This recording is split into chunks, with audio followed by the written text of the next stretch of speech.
first second period 6th grade oratory presenter is Miss Abby Fish.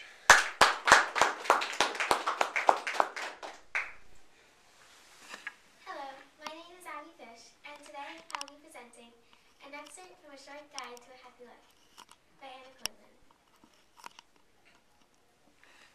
You are the only person alive who has sole custody of your life, your particular life, your entire life, not just life at your desk, life in your car, on the bus, or at the computer, not just life of your mind, but the life of your heart, not just your bank account, but your soul.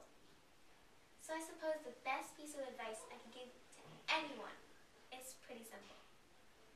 Get a life! A real life, not just a manic pursuit of the next promotion, the bigger paycheck, the larger house. Do you think you'd care so very much about those things if you developed an aneurysm one afternoon? Get a life in which you notice the smell of salt water pushing itself on a breeze over the dunes. A life in which you stop and watch how a red-tailed hawk circles over a pond and a stand of pines. Get a life in which you pay attention to the baby as she scowls with concentration when she tries to pick up a Cheerio with her thumb and first finger. Get a life in which you are not alone. Find people you love and who love you. I'm still learning every day on how to be human. Send an email, write a letter, kiss your mom, hug your dad. Get a life in which you are generous and realize that life is glorious and that you have no business taking it for granted. Care so deeply about its goodness that you just want to spread it around.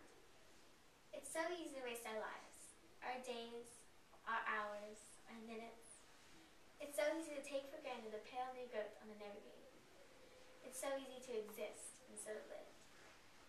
I looked around at all the kids I knew who found things to be kind of a drag and thought life was a bummer, because never again was I going to be able to see life as anything but a great gift.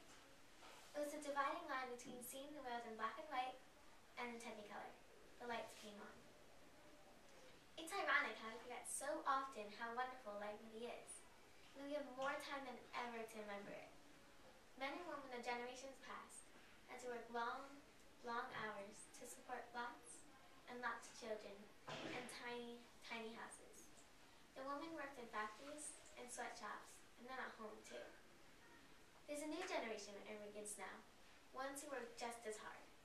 But us in the second and third and fourth generations are surrounded by nice cars, family rooms, patios, pools, the things our grandparents thought only rich people had. Yet somehow, instead of rejoicing, we only found the glass half empty. Come on, let's be honest. We have an embarrassment of riches. Life is good. And I don't mean in any cosmic way. I would never look at my life or my world in any big, cosmic way. I try to look at it in all its small parts.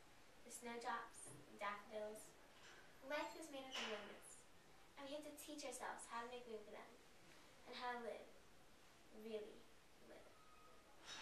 I learned to look at all the good in the world and try to give some of it back, because I believed in it completely and utterly. And I did that in part by telling others what I have learned. Consider the lilies of the field. Look at the fuzz on the baby's ear. Read in the backyard with the sun in your face. Learn to be happy and live your life with joy and passion as it ought to be lived. Anyone can learn those things out in the world. You just have to learn to make room for them.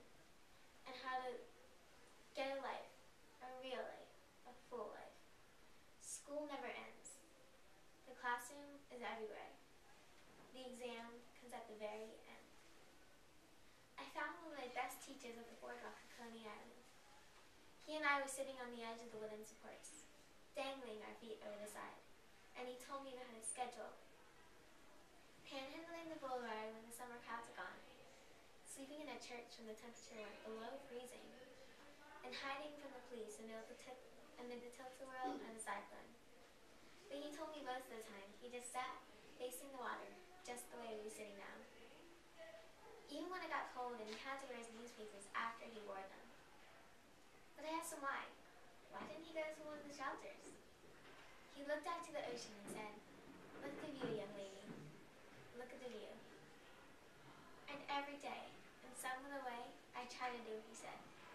Look at the view. That's it. Words of wisdom for a man without a dime in his pocket. No place to go, nowhere to be. Look at the view. And when I try to do what he said, I never